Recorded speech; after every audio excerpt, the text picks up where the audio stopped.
Hi everybody, welcome back. My name is Dalal and today we are going to be talking about homeostasis. So we're going to tackle on the question, what is homeostasis? What does it do and why is it so important? Now, we're going to do this in a couple of different steps. First of all, I'm just going to provide a typical run-of-the-mill definition of what homeostasis is.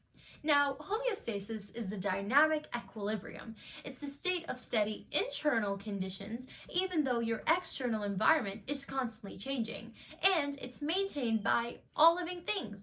I know, you guys are probably looking at me foggy-eyed saying, well, that didn't help at all. I could have just read that from my textbook. So let's start by dissecting or breaking down the word homeostasis itself.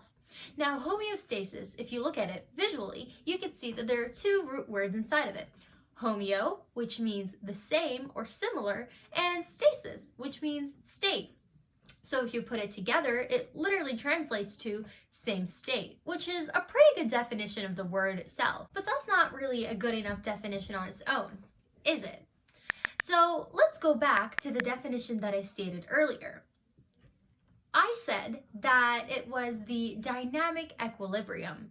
Now, what does that even mean? Well, dynamic means that it's in constant motion or it's just constantly moving. And equilibrium means that it's in a state of balance. So together, it's referring to a state of balance between moving processes. Then we went on further to say that it's the state of steady internal conditions, so the inside of your body is stable and working in tip-top shape, even though the external conditions or the outside world is constantly changing.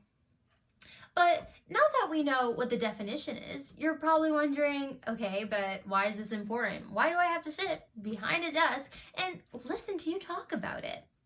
Well, that's because our body has to always be in homeostasis, which is essentially the body's way of staying balanced.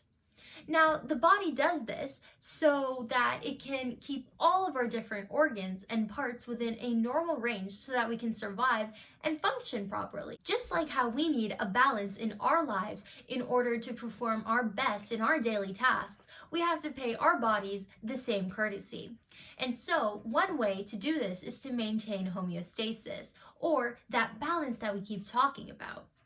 Therefore, homeostasis is the process that we need in order to keep our bodies working properly so that it can do all of the things that we love, like playing sports or even sitting down on a couch and watching TV if you're a couch potato like me.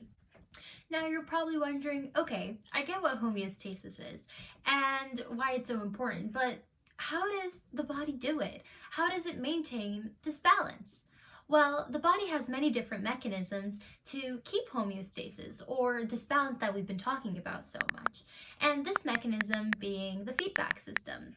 So just like how we use feedback from others as constructive criticism from our peers or our mentors in our own work, you can think of the body as doing the same thing. So it uses this criticism that's provided from the feedback systems. And in this video, we will be focusing specifically on the negative feedback system that helps to maintain homeostasis in the body. So the negative feedback system is a mechanism that aims to reverse a change that has occurred in the body so that it can bring it back to its set point or its normal range. Now, this process consists of three main components.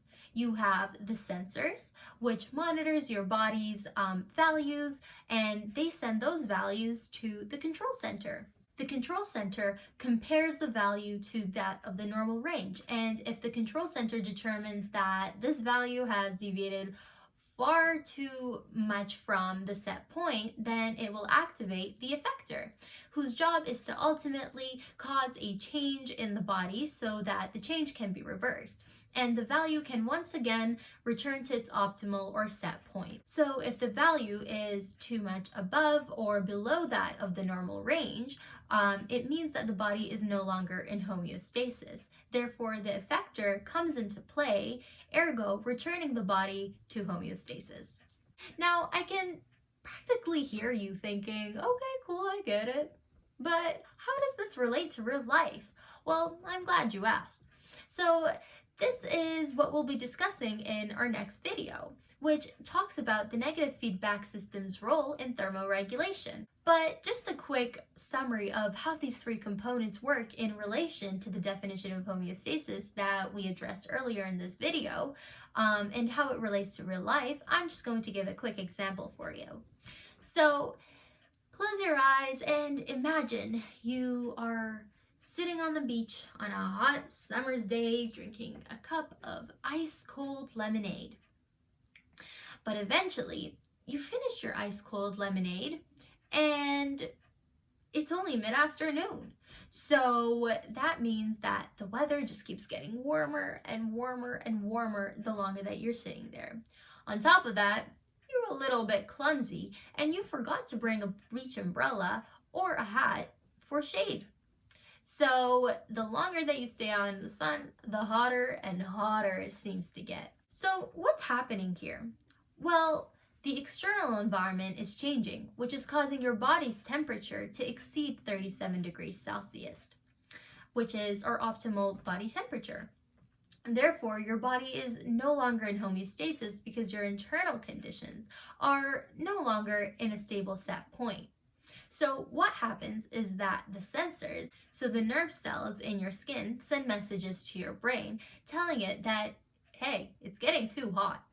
So this information then goes to the temperature regulatory center of the brain, or the control center, and it realizes that the body temperature has in fact deviated from its optimal conditions. So it sends signals to the sweat glands throughout the body, and it tells them, all right, it's your job to do something, you're up.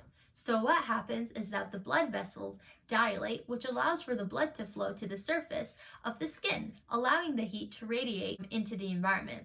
Now, as the blood flow to the skin increases, the sweat glands are activated, so they release sweat. When the sweat evaporates from the skin's surface, then this causes a nice cooling effect and your body temperature will then go down, and this will reverse the change that has happened to your body, or the initial change that has happened to your body, and bring your body back to homeostasis. All right, so that's all I have for you today. I hope you guys enjoyed this and found it at least a little bit helpful. I look forward to seeing you guys next time in next week's video, which talks about thermoregulation and the negative feedback system. See you guys then. Bye!